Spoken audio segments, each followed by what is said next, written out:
Senator Jeff Merkley, thank you so much for sitting down and talking to us. Appreciate that. I know you're a busy man nowadays. I want to start by getting your impression of where we are right now as a country, everything that's going on. Well, I'm very concerned about our institutions. I think that a lot of the dignity and the deliberative, consultative nature of the executive office has been lost. The partisanship in the House and Senate is way over the top. Instead of working together on solutions for America, it's more like tribal warfare. And I'm very concerned about our court, which has had a whole series of, well, about 72 5-4 decisions that favor the powerful over the people, which is not supposed to be the way it is in a we the people nation. Is some of this stuff for show, for TV, or are there folks in the Senate and in the House who aren't getting along personally right now because of all this?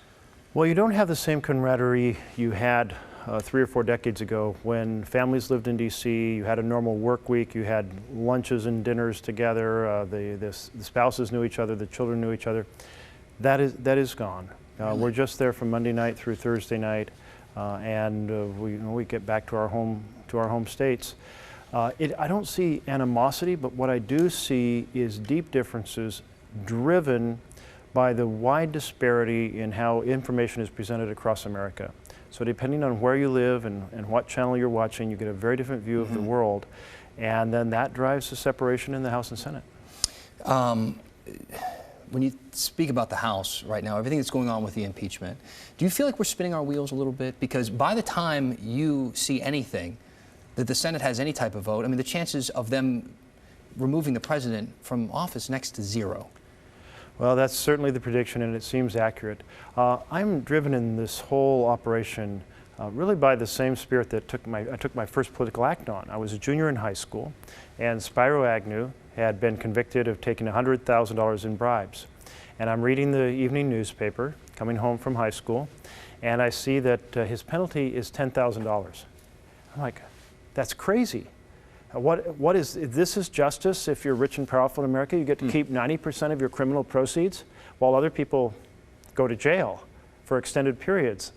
And so I wrote a letter to the newspaper. They published it, so that's why I say it was my first political act. But almost every day I walk by the Supreme Court as I go from the Senate office building to the floor, and I see carved above those doors, equal justice under law.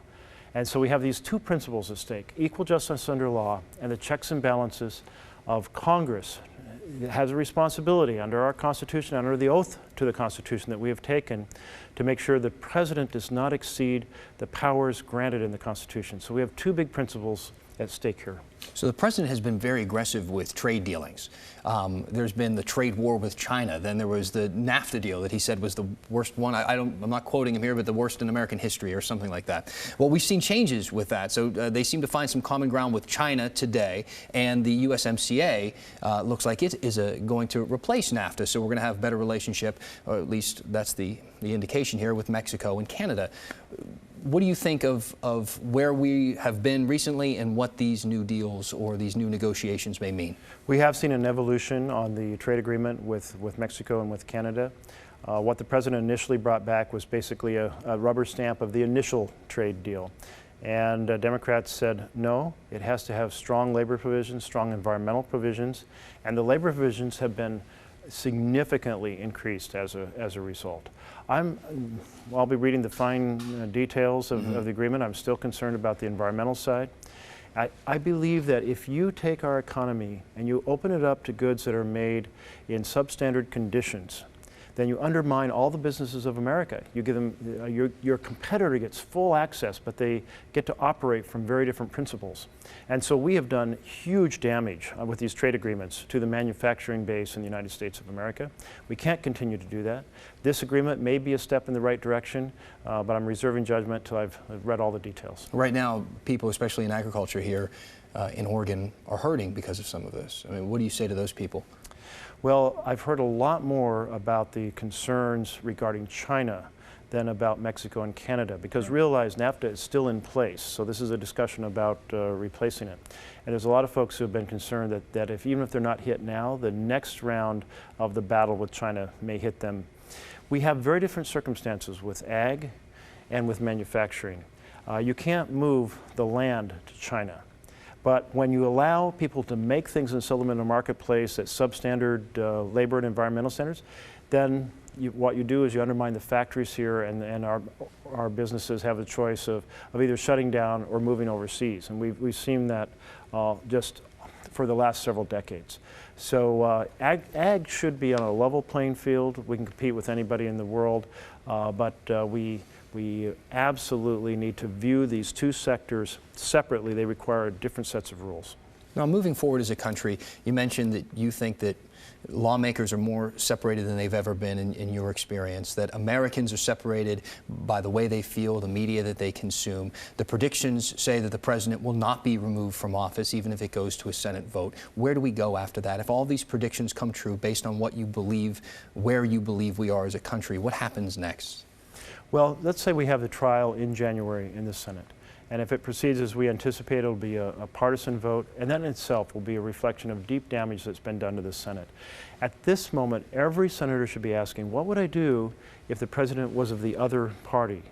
How would I approach this if the president was a Democrat instead of Republican?